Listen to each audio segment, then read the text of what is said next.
Alors il y a les pubs. Il y a les pubs Chers sous leurs vidéos. Il y a leurs pubs sous les vidéos. Et donc cette vidéo fait 7500 vues.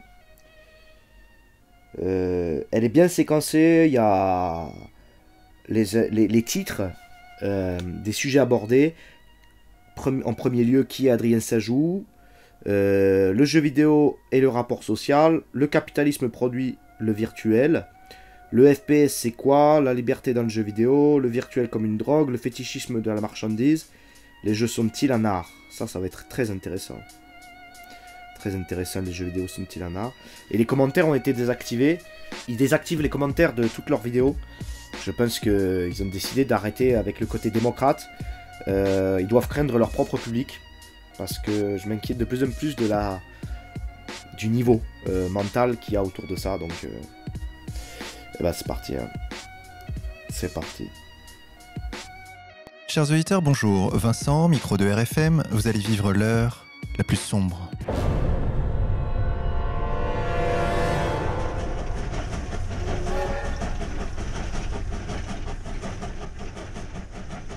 Chers auditeurs, pour cette 61e émission, nous avons le plaisir de recevoir Adrien Sajou. Adrien, bonjour à vous. Bonjour. Adrien, vous êtes un jeune homme de 27 ans, ancien gamer. Vous êtes sorti des mondes virtuels pour écrire un livre paru aux éditions Contre-Culture et déjà en tête des ventes, Sociologie du gamer. Dans ce livre, vous analysez ce phénomène de masse qui est le gaming, le jeu, et qui touche des millions de gens à travers le monde, pas seulement des jeunes d'ailleurs. Votre livre se situe à la frontière de la sociologie et de la psychologie. Nous allons en parler tout de suite, mais avant cela, chers auditeurs, sachez que je suis aux côtés aujourd'hui d'un ancien gamer, membre d'Égalité et Réconciliation, Marc. Marc, bonjour à toi. Bonjour. Et bien sûr, comme chaque semaine, je suis accompagné. En tête des ventes, on pourrait réfléchir pourquoi. Donc, d'une part, il y a le titre du livre qui fait référence directement au livre du patron en fait de Contre-Culture et de Soral, de Alain Soral, celui qui a monté la structure Égalité Réconciliation. Et comme vous pouvez le voir, il y a un autre membre qui est un ancien gamer. La sociologie du geek est beaucoup en rapport avec l'extrême droite. Voilà. Et avec les extrêmes en général. C'est pas étonnant que ce soit en tête des ventes chez Contre-Culture, chez ER, parce que on a beaucoup de geeks dans ces réseaux-là, d'anciens geeks. De mon partenaire animateur Xavier. Xavier, bonjour à toi. Bonjour à tous, meilleurs vœux pour 2017. Adrien Sajou, tout d'abord. Première question. Qui êtes-vous?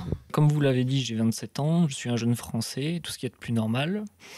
Et au niveau de mon parcours professionnel, je vais pas développer plus que ça parce que ça n'a pas beaucoup d'intérêt. Et puis c'est un peu une catastrophe. Et sinon, au niveau de mon parcours politique, en fait, en 2008 à peu près, je commence à m'intéresser à la politique. Et je commence par le commencement, et donc je commence par lire les programmes des uns et des autres. Donc issu d'une famille de gauche, je passe de la gauche à l'extrême gauche, de l'extrême gauche à l'extrême droite, puis je sors de la politique et je rejoins Égalité et Réconciliation. Et à partir de là, je vais me mettre à lire des auteurs dissidents divers et variés, mais aussi des classiques comme Karl Marx ou Spinoza et d'autres. Au niveau de son parcours intellectuel, il est intéressant de noter que c'est le parcours de base d'un membre d'Égalité et Réconciliation. C'est-à-dire que issu de famille de gauche, il est blanc, il est normal, banal, il n'arrive pas à trouver un travail, il commence à développer la rage, il l'exprime par l'extrême gauche, puis il tombe sur Soral en 2011 quand il a commencé à créer son association, et comme il avait sûrement pas lu avant je sais quel âge, il se tape tous les classiques qu'on lui dit de lire. Donc Karl Marx, machin, machin. Donc en fait il suit Soral pas à pas, et la nouvelle, on peut identifier que la nouvelle stratégie de ER, c'est de dire nous sommes apolitiques. Donc on sortir de la politique, avancer, aller au-delà de la politique, c'est aller à ER, c'est adhérer à Soral. Ce qui n'était pas la ligne de départ. Hein. La ligne de départ, c'était sortir de la gauche pour aller vers la droite, en tout cas intégrer des logiciels de gauche et de droite et commencer à faire un mix. C'était pas sortir complètement de la politique, c'était comprendre les enjeux, comprendre pour qui voter. Maintenant, c'est sortir de la politique. Donc pour l'instant, parcours totalement normal qu'il exprime de manière c'est mon parcours, bon, c'est le parcours typique d'énormément de membres d'Égalité et Réconciliation. Il n'y a pas de nouveauté de ce côté-là, il n'y a pas de surprise. Au niveau de mon parcours de gamer, il est tout à fait classique. J'ai joué à un peu de tout, à des FPS, c'est-à-dire des jeux de tir, des jeux de combat, et ensuite à des MMORPG comme le très connu World of Warcraft. D'accord, donc effectivement, donc, dans votre livre, vous vous concentrez sur ce style de jeu, MMORPG. Est-ce que vous pouvez nous expliquer ce que c'est ? Un MMORPG, c'est un jeu de rôle en ligne massivement multijoueur et qui a la particularité suivante, c'est que le monde est persistant. C'est-à-dire qu'on fait évoluer un personnage, ce personnage va acquérir des caractéristiques, des pouvoirs, etc. Et quand je vais me déconnecter du jeu, le lendemain, lorsque je reprendrai le jeu, mon personnage sera au même endroit, à la même place, et va garder toutes les caractéristiques que je lui aurais offert juste avant. Donc le monde est persistant. Voilà. Et alors, vous ne nous avez pas raconté le lien entre finalement votre parcours privé, si je puis, enfin vos études, votre travail et ce monde virtuel dans lequel vous avez été pris.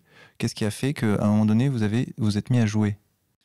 En fait, il n'y a pas vraiment de lien entre mon parcours professionnel et le jeu vidéo. Le lien, il est surtout dans la vie moderne. C'est-à-dire que la vie moderne, aujourd'hui, est d'une pauvreté intellectuelle, sociale et artistique qui est telle que le jeu vidéo devient une nécessité en réalité. C'est-à-dire que ce qu'il faut bien voir, c'est que le jeu vidéo, avant toute chose, c'est du rapport social aliéné, c'est du rapport social qui a été intégré dans une marchandise. Un jeu vidéo, ce n'est rien d'autre que du rapport social. Bon, le jeu vidéo n'est rien d'autre qu'un rapport social. Bon, il va développer sa thèse. Juste, je voulais revenir sur un truc qui me fatigue. Le monde moderne est une pauvreté, gna gna gna. Pauvreté artistique, pauvreté sociale et compagnie. La pauvreté artistique, c'est pas un thème. Dans toutes les villes de France, il y a des musées partout qui ne sont pas visités. Et je pense que là-bas, c'est commencer à visiter les musées de chez soi, avant de commencer à dire que c'est la misère. Et puis, s'il y a un problème au niveau social et artistique, libre à nous de créer des relations sociales plus saines, plus intelligentes, plus intéressantes, et des formes d'art plus intéressantes. Et pas forcément des ouvrages critiques. Quand on critique, on passe 6 mois à écrire un livre de critique contre la modernité, en stigmatisant la modernité, et c'est un temps qu'on passe pas à créer une nouvelle modernité. Bon, je voulais revenir, on reviendra dessus parce que le mec se lâche complètement sur ce sujet-là, tu vois. Donc, lorsque je vis dans un monde moderne, que je suis étudiant ou que je suis prolétaire, mon lien social est si pauvre que je vais devoir nécessairement le retrouver dans des espaces virtuels qui vont me proposer quelque chose a priori de plus riche. Donc le lien, il est là, en réalité. C'est ce que vous expliquez dans votre livre, c'est-à-dire qu'un lycéen va être soumis à des contraintes d'horaire, de prof, une certaine discipline, et que justement le soir quand il rentre chez lui, il trouve un monde où il ressent une certaine forme de liberté. Et une certaine forme de puissance également, dans la prise qu'il a sur sa propre existence. C'est ce que j'explique à travers le concept de mobilité du point de vue. C'est-à-dire que un étudiant, un jeune homme moderne, on va dire, il n'a aucune prise sur son existence. Il est soumis à des horaires, il est soumis à un ordre social qui est ce qu'il est. Ce qui fait qu'ensuite, lorsqu'il va se plonger dans un jeu vidéo, tout à coup, il va prendre le contrôle de son existence virtuelle, et il va retrouver là un moyen de vivre une vie virtuelle, mais qui va lui permettre effectivement d'accéder à une richesse illusoire. Oui. Et en volume En gros, oui, il a raison, les étudiants, les jeunes, c'est les parents qui disent tu te lèves à telle heure, l'école, mais c'est pareil pour le salariat. Les vieux aussi. Donc, c'est pas spécifique aux jeunes, c'est spécifique à la notion d'esclavagisme, de salariat, l'usine. C'est la différence fondamentale entre un entrepreneur ou un RMiste qui va gérer son temps et un salarié ou un étudiant qui donne de son temps. Mais ça, c'est la même logique, d'accord ? Et en volume horaire, par exemple, quand vous étiez gamer, puisque vous êtes un gamer repenti, en volume horaire par jour, ça représente combien de temps, vous diriez ? Un gamer repenti. Il s'est repenti, désolé, pardon. Le vrai gamer, il peut passer plus de 6 heures par jour dans un jeu vidéo, il n'y a pas de problème, quoi. Bah alors justement, on a un ex-vrai gamer à nos côtés, Marc. Sur cette question du volume horaire, ça peut prendre vraiment beaucoup de temps de jouer?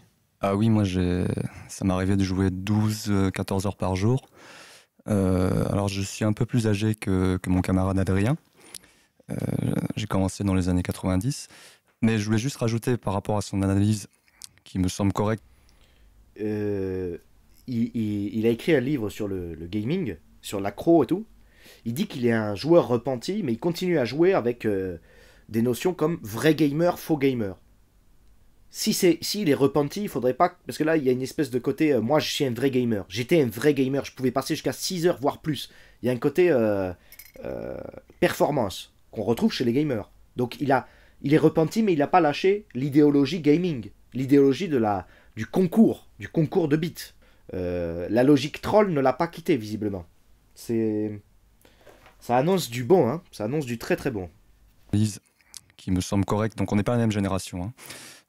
Qui me semble correct aussi, c'est-à-dire que quand on est adolescent, quand on est jeune, on ne contrôle pas sa vie, on n'a que des contraintes quelque part, etc. etc. Je voudrais rajouter aussi que le jeu vidéo, c'est une fuite clairement du réel, hein. C'est-à-dire que normalement, quand on a 15, 16 ans, enfin 15, 20 ans, on va dire, tout ce qu'on veut, c'est rencontrer des filles. Donc, sauf que quand on est un gamer, pourquoi on se pousse vers le jeu vidéo aussi, c'est parce qu'on a peur d'aborder les filles. Moi, je le dis tout de suite, hein, je pense pas être le seul dans ce cas. Bon, ça va mieux depuis, mais faudrait quand même aussi rappeler cet aspect-là, parce qu'on a peur de faire du sport, par exemple, aussi. On a peur de se confronter au monde physique. C'est aussi ça, le jeu vidéo. C'est pas seulement un complot de l'extérieur, on va dire. C'est aussi une certaine lâcheté de soi-même, quoi, hein. Parce qu'aborder des filles, c'est ce qu'il y a de plus dur, hein. Faut quand même le rappeler. Donc en fait, le monde du jeu vidéo est aussi lié finalement au féminisme.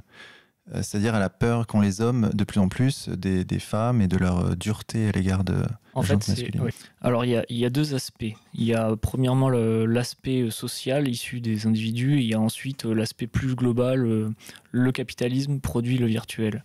Le premier aspect.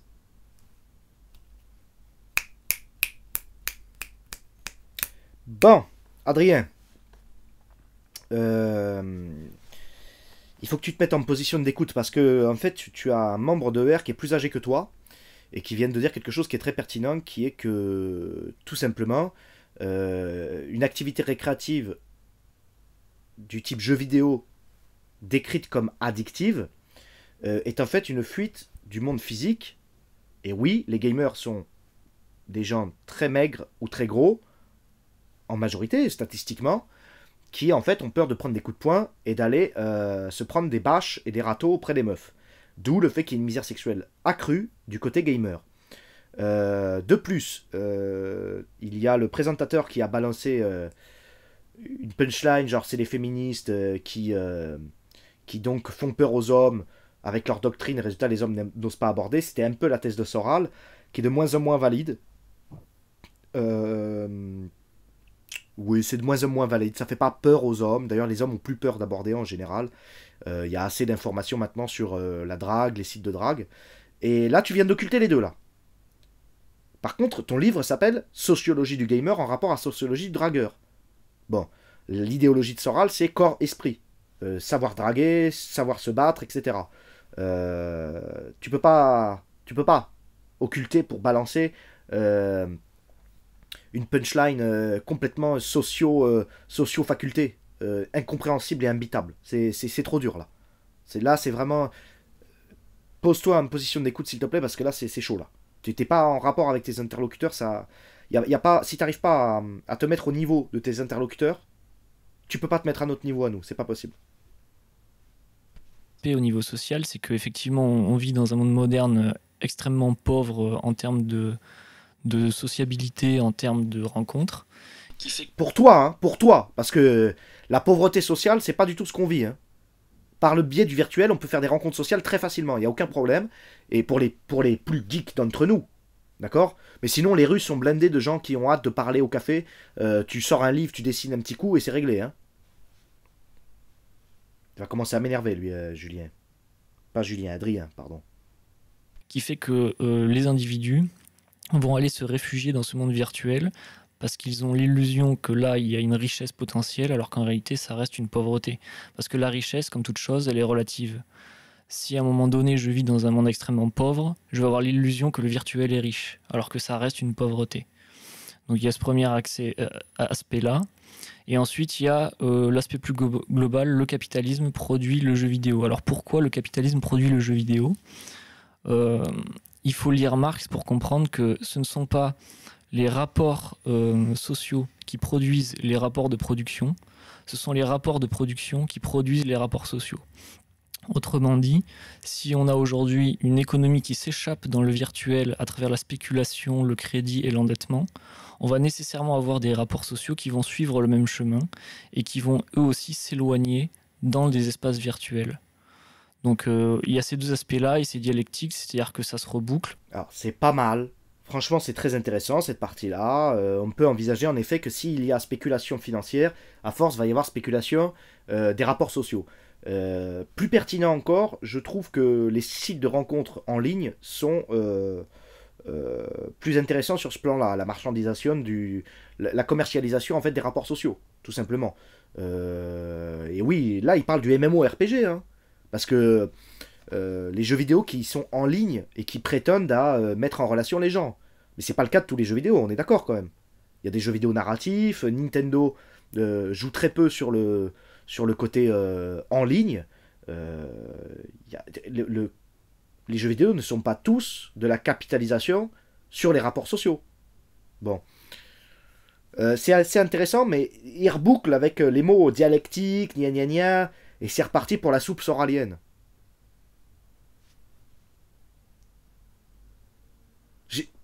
Il est passé d'une addiction à une autre, le mec. Hein. D'un modèle de pensée schématique capitaliste à un autre. D'un gourou à un autre. M'énerve un peu. Hein. Sa voix est fluette, elle est un peu fragile, c'est un peu stressant en fait. Je sais pas. Plus le capitalisme produit du virtuel, plus les individus vont avoir tendance à y aller, et plus les individus vont avoir tendance à consommer du virtuel, plus ils vont alimenter le capitalisme. Alors, pour aborder cette question économique... C'est une bonne vue de haut, c'est une théorie intéressante.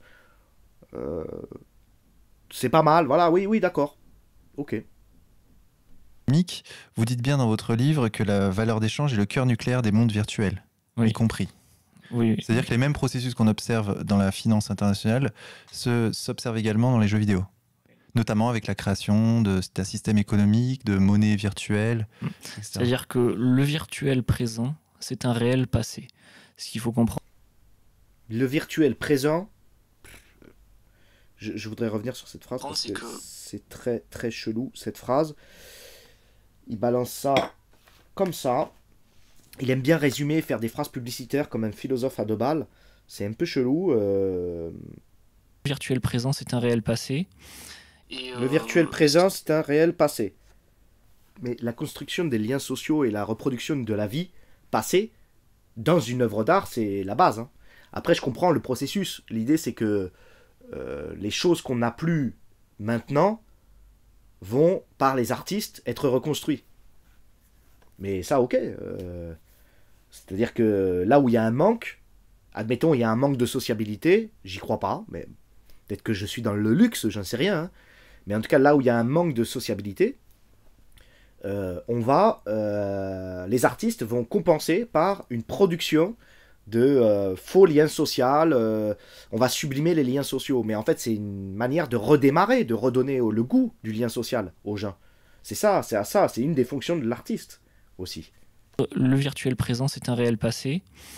Et ce qui fait que le virtuel constitue l'avant-garde du capital au niveau de la monétisation, au niveau de l'extorsion de plus-value, si j'ose dire. Mais il représente aussi l'arrière-garde du lien social parce que le virtuel n'invente rien. Il ne fait que reproduire des mécanismes sociaux qui existent déjà. C'est pour ça. Il est fort, hein? Le jeu vidéo n'invente rien, il fait que de reproduire ce qui existe déjà. Tu sais que tu peux dire ça de tout, hein? De tout, même de ta pensée. Ta pensée ton livre n'invente rien, il ne fait que de reproduire ce que dit Soral et ce que dit le marxisme. On continue. Il commence à m'énerver, hein. Il commence à m'énerver un peu là. C'est pour ça qu'on va retrouver dans les univers virtuels les mêmes comportements sociaux que dans le réel. Les joueurs vont rejoindre des groupes sociaux extrêmement simples, c'est-à-dire qu'on va retrouver une trifonctionnalité dans le jeu vidéo à travers la trifonctionnalité du tank, du heal et du DPS, c'est-à-dire celui qui va protéger, celui qui va soigner, celui qui va attaquer. C'est ce qui fait la structure de base de tout groupe social virtuel, on va dire dans 90% des jeux vidéo en réalité. Et on va retrouver aussi les mêmes mécanismes sociaux, donc les bouquets. Le tank... Alors, il dit que c'est la tripartition virtuelle, je sais pas quoi, là, des règles du jeu. Il dit qu'on retrouve ça dans tous les jeux vidéo. Donc, le tank, le soigneur et l'attaquant. Bon. C'est une logique de gaming dont il parle, là. C'est des règles du jeu, en fait. On retrouve ça dans le jeu de rôle, dans les échecs. C'est une logique de jeu. On retrouve ça dans la vie aussi. Les mecs qui foncent, les mecs qui ont tendance à se protéger, et les mecs qui ont tendance à fabriquer quelque chose de leur nain. Médicaments, poisons, parfums. C'est un truc alchimique.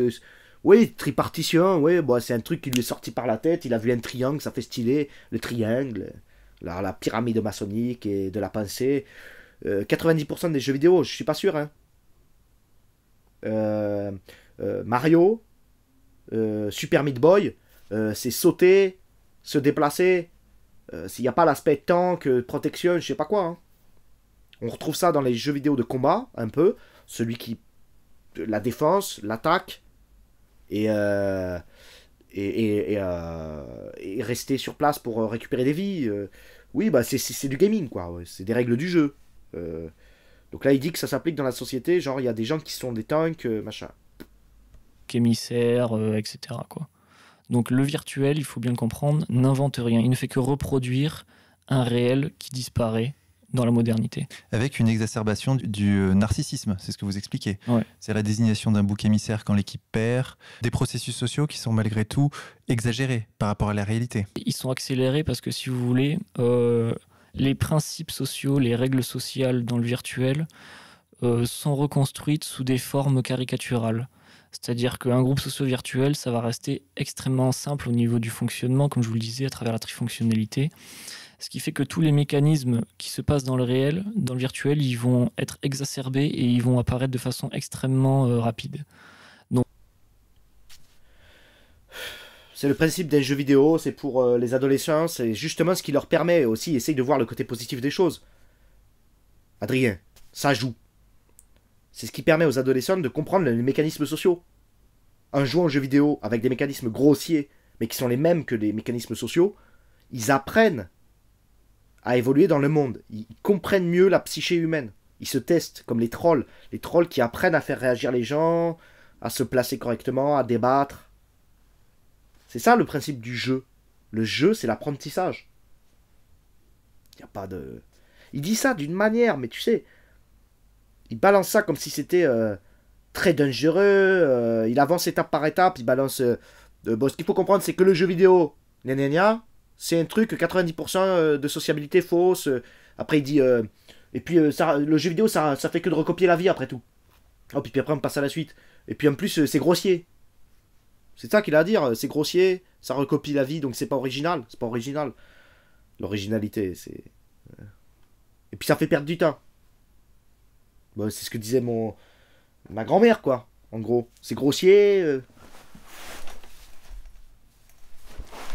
C'est nul, c'est caca. C'est caca, comme la maison d'édition. C'est caca. Contre-culture avec 2K. Caca. Hein. Les jeux vidéo, c'est caca. Bon. Donc on va avoir également un narcissisme qui va se développer de façon exacerbée, rapide et caricaturale. Comme la bonté. Puisque tout est exacerbé de manière caricaturale et rapide, on peut avoir la bonté, l'intelligence, la compréhension du monde, tout va être caricatural et rapide. C'est le principe du jeu. Donc le joueur n'est pas narcissique en lui-même, il le devient par la médiation de sa fonction sociale dans le jeu. C'est-à-dire qu'à un moment donné, vous prenez un groupe social virtuel, vous allez prendre un personnage, enfin un joueur quelconque à l'intérieur d'un groupe virtuel, ce joueur va être objectivement nécessaires au fonctionnement du groupe social auquel il appartient. Mais de quel jeu tu parles? De quel jeu tu parles là? World of Warcraft. Le jeu auquel tu as joué. Parce que là, Street Fighter, ça marche pas du tout ce que tu me racontes. Non. Non, ça marche pas. Mario Maker, ça marche pas. Il n'y a pas un individu qui a une fonction sociale prédéterminée. Et importante. Dans un groupe. Minecraft, peut-être. C'est même pas sûr. Puisqu'on construit ensemble une ville. Mais cette considération objective va vite glisser dans des considérations plus subjectives. Le joueur va se rendre compte que s'il ne fait pas son job, le groupe social ne peut pas avancer. Ce qui fait que là, il va se sentir tout à fait indispensable au groupe et il va devenir narcissique à travers la médiation de sa fonction sociale, effectivement. Et ça apparaît très rapidement. C'est le principe du salariat dont tu parles. McDonald's. On donne le manager, le mec qui s'occupe de faire les steaks, le mec qui fait les frites, le mec qui vend. Et si t'en enlèves un, le client, il n'a pas de frites, il n'a pas son menu. Donc, on va exacerber l'égocentrisme, le narcissisme des individus en leur disant « Tu as une fonction intéressante, puisque sans toi, le client ne peut pas manger. » Mais c'est le principe d'équipe, en fait. Et c'est pas le narcissisme. C'est prendre conscience de la fonction commune et du groupe. Que ensemble, on avance, oui. On peut pas produire individuellement. Ou pas de la même manière. C'est quoi que tu proposes comme modèle alternatif? Je comprends pas, là. Tu stigmatises ce modèle? J'ai pas compris. Si le jeu vidéo est une reproduction de la vie, dans ce cas-là, tu stigmatises la vie, là? Je comprends pas ce que tu veux dire, Adrien. Paraît très rapidement. Alors ça, c'est pour le cas des MMORPG, mais ça constitue pas la totalité des jeux vidéo. On a également ce qu'on appelle les FPS. Alors moi, je m'y connais pas beaucoup. Qu'est-ce qu'un FPS? Un FPS. Donc là, on parlait bien des MMORPG. C'était pas très bien mis en place, mais on parlait des MMORPG, d'accord. Donc déjà, ça permet de mieux penser. Alors, ok, c'est une erreur de l'émission. Peut-être. Donc là, c'est les MMORPG avec l'exacerbation machin. Mais donc les MMORPG, en clair, ils viennent dire que c'était la reproduction de la vie sociale. Et en fait, il n'a pas du tout pointé du doigt les côtés positifs, qui sont que par le MMORPG, les individus, les enfants, les adolescents, apprennent à comprendre les mécanismes de groupes sociaux. Et c'est pour ça qu'on se retrouve avec des grands joueurs qui finissent managers et qui... Il parlait d'étudiants, beaucoup d'études de joueurs de WoW, etc., font des études de management, d'école de commerce, d'ingénieurs, énormément d'ingénieurs, parce qu'ils ont une compréhension du monde de l'ingénierie sociale.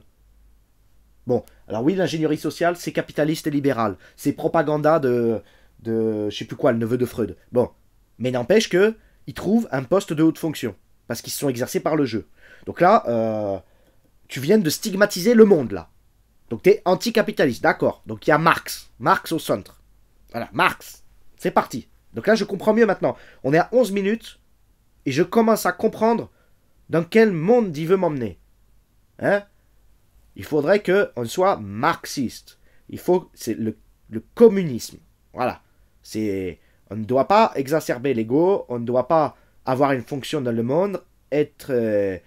voilà, je pense, je sous-entends à 12 minutes qu'il y a les Illuminati méchants, il y a les méchants, les Illuminati, les salopards, les capitalistes d'un côté, et la gentillesse profonde du catholicisme de l'autre. Il faut bien observer dans ER le mouvement vers le catholicisme pointilleux, bigot, qui est en train de se passer. Et il me semble, Adrien, tu me diras si je me trompe, que tu berces un petit peu dans un monde néo-catholique où tout ce qui n'est pas catholique est un peu le serpent et le diable, il me semble, hein, et où il faudrait se méfier de toutes les activités qui sont... Alors moi je trouve que ça ressemble beaucoup au... Personnellement je trouve que ça ressemble énormément comment ça s'appelait, les témoins de Jéhovah, où en fait on regarde pas des films, on ne fête pas telle et telle fête, le Père Noël c'est un objet satanique qui déporte. Je suis assez d'accord avec cette notion là pour des moines, Mais la masse populaire n'est pas un moine, et n'a pas vocation à l'être. Il ne me semble pas. Ou sinon, le modèle de société que tu proposes, c'est tous à la campagne, les Mormons. Les Mormons sont un exemple d'une forme d'extraction de la vie moderne. Donc on crée des barrières mentales et des barrières physiques pour empêcher le libéralisme capitaliste de rentrer chez soi. C'est une notion intéressante, mais dans ce cas-là, on passe pas par YouTube pour nous produire ce genre de pensée. On s'active, on se réunit entre nous, et puis on va aller créer des petites baraques, et on fabrique des baraques. Hein. Si tu veux, là c'est pas virtuel, là c'est pas Minecraft. Tu fabriques ta baraque avec tes mains, et comme t'as dit ton pote, tu dragues des meufs, parce qu'il va bien te falloir une femme, donc il va bien falloir que tu te confrontes à l'image de la femme, et au problème physique de construire une maison, parce que ça use les mains et tout, donc j'espère que ça va aller. Je te conseille d'y aller, hein, c'est parti. Hein. Et on va passer à la deuxième partie après. Hein.